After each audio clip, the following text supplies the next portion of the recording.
Oke, Assalamualaikum warahmatullahi wabarakatuh. Oke, I'm sorry. Because, karena tadi ada sedikit problem tadi ya di video kedua. Oke, saya akan ulangi tadi pembahasannya pada video insertion sort. Oke, saya akan mulai. Jadi insertion sort di sini itu adalah algoritma terakhir yang akan kita bahas pada sorting algorithm. Insertion sort is sorting technique by comparing and sorting the first two data in array and comparing the data of the next array to see if it is proper place. The insertion sort algorithm is like a process of sorting the card in our hand. Ya, jadi nanti kita akan membandingkan dari dua elemen.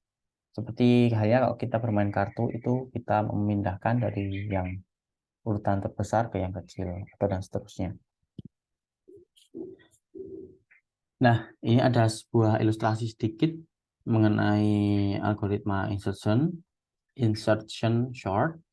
Jadi di sini kita memiliki data 516, 243 yang kita akan urutkan secara menaik atau ascending. Jadi untuk algoritma insertion ini dia dimulai dari indeks pertama atau 1. Nah, kita akan membandingkan dengan indeks yang sebelumnya kayak gitu. Jadi misalnya nih, kita mulai dari yang pertama nih ya. Step pertama kita bandingkan karena mulainya bukan dari 0. Ingat, mulainya dari 1, maka kita bandingkan pada indeks sebelumnya. Kalau dia ada di sini karena kita fokusnya ascending, kita akan cek apakah indeks yang pertama ini lebih kecil dari yang sebelumnya atau 0. Jika iya, maka dia akan dilakukan proses penukaran. Nah, berikutnya itu kita akan compare lagi ke sebelah kanannya gitu ya. Nah, jadi yang tadi sudah ditukar kita akan bandingkan apakah 6 lebih kecil dari 5, ternyata enggak, sehingga dia tidak ada perubahan data. Nah, kemudian di sini kita akan bandingkan lagi dengan yang sebelah kanannya gitu ya. Apakah 2 lebih kecil dari 6? Ternyata ya, gitu ya. Maka kita akan tukar. Nah, kemudian setelah itu dicek lagi apakah 2 lebih kecil dari 5? Ternyata iya, maka dia tukar lagi gitu. Nah, dan seterusnya sampai di akhir seperti ini. Nah, mungkin akan lebih mudah kita langsung bahas ke shortcut-nya aja gitu ya. Oke.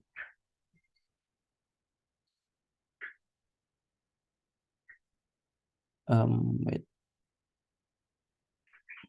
Ini saya berikan. Nah, teman-teman, kita akan bahas dari langsung code. Kalau ini saya tidak perlu jelaskan ya. Ya, ini data awalnya, ini proses menampilnya, ini limit kita cari data limit data panjang dari arraynya. Proses sortingnya ada di sini, gitu ya. Ingat tadi apa? Kita mulai dari indeks ke 1. Nah, sehingga di sini for i in range 1, ya. Mulai dari 1, limitnya adalah tadi limitnya jumlah data dan kita ada increment. Nah, untuk nested loop-nya di sini nested loop for j in range i. J akan dimulai dari i dan dia diakhiri dari 0. Artinya nanti dia ada yang namanya perulangan decrement atau j ketika j itu tidak lebih besar dari 0, maka dia akan berhenti. Dan dia bukan di plus 1 tapi di min 1. Jadi nanti ketika di sini i-nya itu mulai dari 1 kan tadi, maka di sini j-nya 1. 1 lebih besar dari 0. Oke, true ya. Berarti dia akan dilakukan 1 kali proses looping dan dia akan di-increment dari yang j-nya awalnya 1 menjadi 0. Sehingga dia tidak terpenuhi sekarang, dia akan naik. Sekarang menjadi i-nya adalah sekarang i-nya jadi 2 sehingga j-nya nanti di sini jadi 2 juga, 2 lebih besar dari 0 dan seterusnya. Oke, itu penjelasan sekilas mengenai for 2 ini. Kemudian di sini ada if, ya, fokus pada di sini. Jika data ke J lebih kecil dari data J ke J-1, maka dia akan dilakukan proses penukaran. Tadi seperti ini ya. Jika data ke J ini mulai dari 1 lebih kecil dari data yang J-1, maka dia akan ditukar. Nah, di sini data ke J karena J-nya itu sama dengan mulai dari I dan I-nya mulai dari 1, maka J-nya itu adalah si ini. Apakah J lebih kecil dari J-1?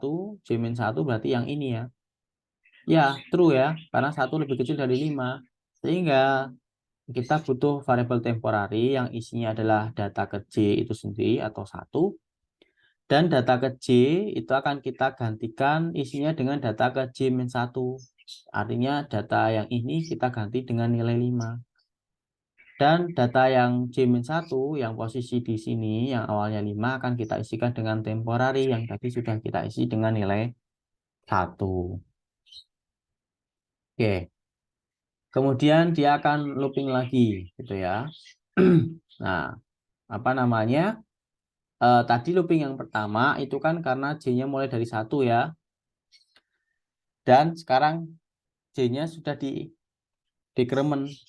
Sehingga sekarang J-nya menjadi 0. Apakah 0 lebih besar dari 0? No ya. Sehingga di sini sudah selesai. Maka kita tampilkan hasilnya yang pertama di sini. Ya, sambil kita jalankan kali ya.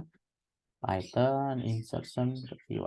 Nah, untuk step 1 ini datanya seperti ini. 156243. Nah, yang berubah hanya bagian 2 ini ya. Karena di sini hanya ada 1 kali perulangan karena J-nya tadi mulai dari 1.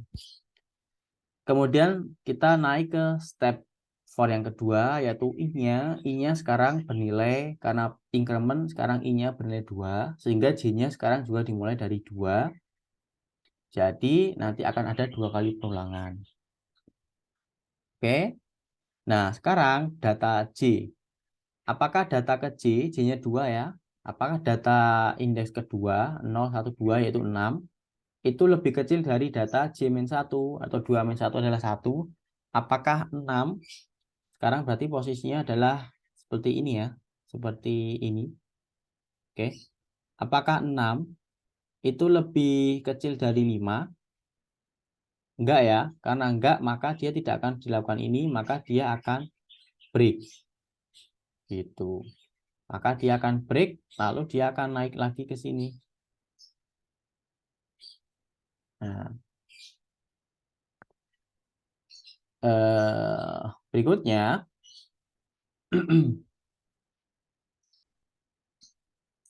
Berikutnya karena dia decrement, sekarang berarti J-nya bernilai 1 gitu ya. Apakah data J bernilai 1 ini if data J lebih kecil dari data J-1 lebih kecil dari 0, apakah 5 lebih kecil dari 1? Tidak ya. Nah, karena tidak maka dia juga akan di break dan dia kemudian apa namanya? Dia keluar dari perulangan. Dia tidak akan menampilkan data ini. Sehingga kalau teman-teman lihat di sini itu kosong. Dia tidak ada step kedua ya, karena tidak ada proses perubahan di sini. Ketika dia menemui kata break, maka dia sudah selesai di perulangan ini dan dia akan naik ke I. Sekarang I-nya bernilai 3. Oke. Ketika I-nya bernilai 3, berarti J-nya juga mulai dari 3. Nah, kita cek apakah data ketiga, data indeks ketiga lebih kecil dari data indeks kedua. Nah, di sini dicek apakah data indeks ketiga lebih kecil dari indeks kedua. Ternyata ya, maka dia ditukar. Ini. Itu. Terus naik lagi. Sehingga di sini tampilannya untuk step 3 ini teman-teman di print ya. Di print adalah 152 ya. Duanya sudah ditukar dengan si apa namanya tadi? Si 6 dan 5 gitu. Ini hasilnya kemudian dia akan naik dan seterusnya sampai di posisi akhir gitu. Nah, kemudian dia kan otomatis I-nya nanti akan semakin besar ya, akan semakin jadi I-nya nanti 5 dan di sini J-nya juga 5. 5 dan nanti di decrement. Apakah nanti dibandingkan data ke-5 ini lebih besar dari data ke-4? Ketika enggak, maka dia break, selesai. Gitu.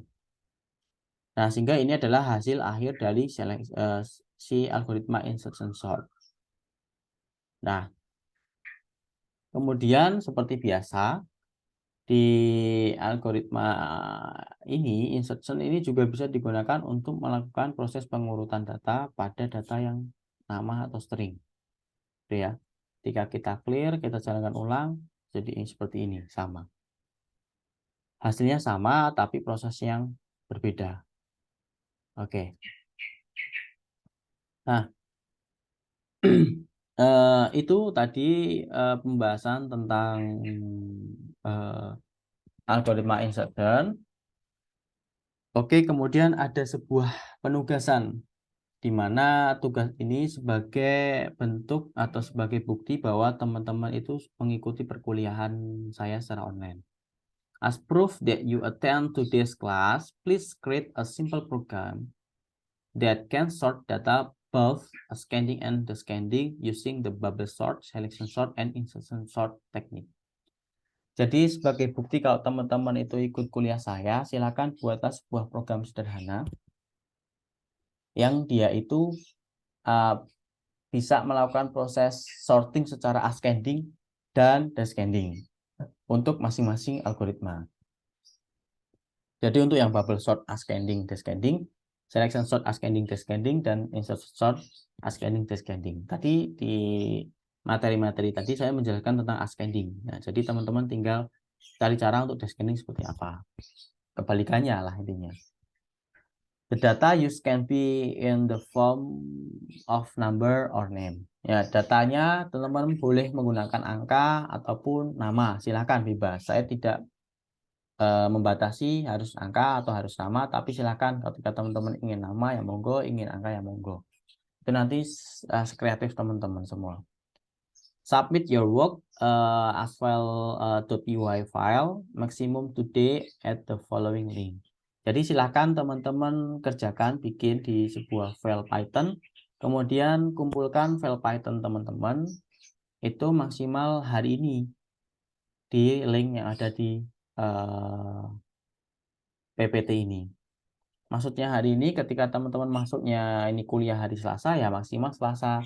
Ketika teman-teman kuliah Rabu ya maksimal Rabu. Ketika teman-teman kuliah Kamis ya maksimal Kamis. Sesuai jadwal perkuliahan teman-teman semua. Yang jelas ketika berarti kelas A maksimal Selasa, kelas B maksimal Rabu, dan kelas internasional maksimal Kamis. Oke, itu sebagai bukti kalau teman-teman mengikuti perkuliahan saya. Oke, mungkin itu dulu. Sekian pembahasan tentang algoritma sorting pada pertemuan hari ini. Semoga bermanfaat dan semoga bisa dipahami. Mungkin cukup sekian. Mohon maaf jika ada kesalahan kata dari saya. Saya akhiri. Assalamualaikum warahmatullahi wabarakatuh.